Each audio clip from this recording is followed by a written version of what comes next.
വിശുദ്ധ യോഹന്നാൻ എഴുതിയ സുവിശേഷം 3-ാം അധ്യായം 1 മുതലുള്ള തിരുവചനങ്ങൾ. യേശുവും നിക്കോദേമോസും. ഫരിസേയരിൽ നിക്കോമോദേസ് എന്നു പേരായ ഒരു യഹൂദ പ്രമാണിയുണ്ടായിരുന്നു.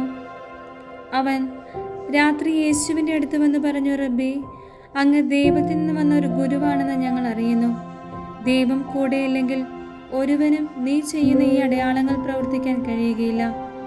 യേശു പറഞ്ഞു, സത്യം സത്യമായി ഞാൻ നിന്നോട് പറയുന്നു, വീണ്ടും ജനിക്കുന്നില്ലെങ്കിൽ ഒരുവന് ദൈവരാജ്യം കാണാൻ കഴിയുകയില്ല. നിക്കോദേമസ് ചോദിച്ചു, പ്രായമായ മനുഷ്യന് ഇതെങ്ങനെ സാധിക്കും? അമ്മയുടെ ഉദരത്തിൽ വീണ്ടും പ്രവേശിച്ച് അവന് ജനിക്കുവാൻ കഴിയുമോ? യേശു പ്രതിവചിച്ചു, സത്യം സത്യമായി ഞാൻ നിന്നോട് പറയുന്നു, ജലത്താലും ആത്മാവിനാലും ജനിക്കുന്നില്ലെങ്കിൽ ഒരുവനും ദൈവരാജ്യത്തിൽ പ്രവേശിക്കുക സാധ്യമല്ല. മാംസത്തിൽ നിന്ന് ജനിക്കുന്നത് മാംസമാണ്, ആത്മാവിൽ നിന്ന് ജനിക്കുന്നത് ആത്മാവ്. നിങ്ങൾ വീണ്ടും ജനിക്കണമെന്ന് ഞാൻ പറഞ്ഞതുകൊണ്ട് നീ വിസ്മയിക്കേണ്ട. കാറ്റ് അതിനിഷ്ടമുള്ളിടത്തേക്ക് വീശുന്നു, അതിൻ്റെ ശബ്ദം നീ കേൾക്കുന്നു, എന്നാൽ അതെവിടെ നിന്ന് വരുന്നെന്നോ എവിടേക്ക് പോകുന്നെന്നോ നീ അറിയുന്നില്ല. ഇതുപോലെയാണ് ആത്മാവിൽ നിന്ന് ജനിക്കുന്ന ഏവനും. ഇതെല്ലാം എങ്ങനെ സംഭവിക്കുമെന്ന് നിക്കോദേമോസ് ചോദിച്ചു. യേശു പറഞ്ഞു, നീ ഇസ്രായേലിലെ ഗുരുവല്ലേ, എന്നിട്ടും ഇക്കാര്യമൊന്നും മനസ്സിലാകുന്നില്ലേ? സത്യം സത്യമായി ഞാൻ നിന്നോട് പറയുന്നു, ഞങ്ങൾ അറിയുന്നവയെ പറ്റി സംസാരിക്കുന്നു, കണ്ടവയെ പറ്റി സാക്ഷ്യപ്പെടുത്തുന്നു, എന്നിട്ടും ഞങ്ങളുടെ സാക്ഷ്യം നിങ്ങൾ സ്വീകരിക്കുന്നില്ല. ഭൗമിക കാര്യങ്ങളെപ്പറ്റി ഞാൻ പറഞ്ഞത് നിങ്ങൾ വിശ്വസിക്കുന്നില്ലെങ്കിൽ സ്വർഗീയ കാര്യങ്ങൾ പറഞ്ഞാൽ എങ്ങനെ വിശ്വസിക്കും?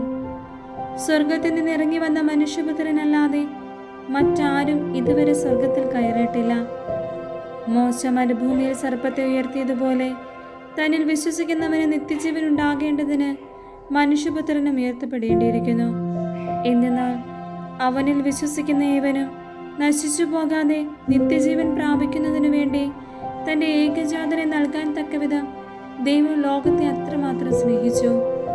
ദൈവം തൻ്റെ പുത്രനെ ലോകത്തിലേക്ക് അയച്ചത് ലോകത്തെ ശിക്ഷയ്ക്ക് വിധിക്കാനല്ല, പ്രത്യുത അവൻ വഴി ലോകം രക്ഷ പ്രാപിക്കാനാണ്.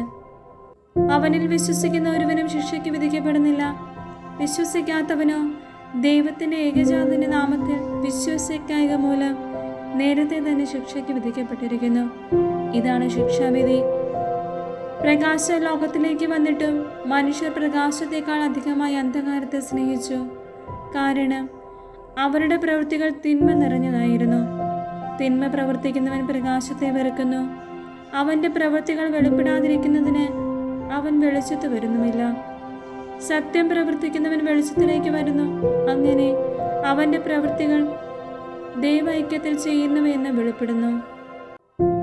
സ്നാപകന്റെ ദൗത്യം. ഇതിനുശേഷം യേശുവും ശിഷ്യന്മാരും യൂദാദേശത്തേക്ക് പോയി. അവിടെ അവൻ അവരോടൊത്ത് താമസിച്ച് സ്നാനം നൽകി.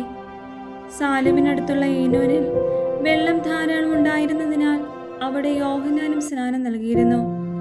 ആളുകൾ അവൻ്റെ അടുത്ത് വന്ന് സ്നാനം സ്വീകരിച്ചിരുന്നു.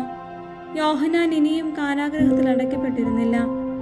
അവൻ്റെ ശിഷ്യന്മാരും യഹൂദനും തമ്മിൽ ശുദ്ധീകരണത്തെപ്പറ്റി തർക്കമുണ്ടായി. അവർ യോഹന്നാനെ സമീപിച്ചു പറഞ്ഞു, ഗുരു, ജോർദാന്റെ അക്കരെ നിന്നോട് കൂടെ ഉണ്ടായിരുന്നവർ നീ ആരെപ്പറ്റി സാക്ഷ്യപ്പെടുത്തിയോ അവൻ ഇതാ ഇവിടെ സ്നാനം നൽകുന്നു. എല്ലാവരും അവൻ്റെ അടുത്തേക്ക് പോവുകയാണ്. യോഹന്നാൻ പ്രതിവചിച്ചു, സ്വർഗത്തിൽ നിന്ന് നൽകപ്പെടുന്നില്ലെങ്കിൽ ആർക്കും ഒന്നും സ്വീകരിക്കാൻ സാധിക്കുകയില്ല. ഞാൻ ക്രിസ്തുവല്ല, പ്രത്യുത അവനു മുമ്പ് അയക്കപ്പെട്ടവനാണെന്ന് ഞാൻ പറഞ്ഞതിന് നിങ്ങൾ തന്നെ സാക്ഷികളാണ്. മണവാട്ടിയുള്ളവരാണ് മണവാളൻ. അടുത്തുനിന്ന് മണവാളനെ ശ്രവിക്കുന്ന സ്നേഹിതൻ അവൻ്റെ സ്വരത്തിൽ വളരെ സന്തോഷിക്കുന്നു.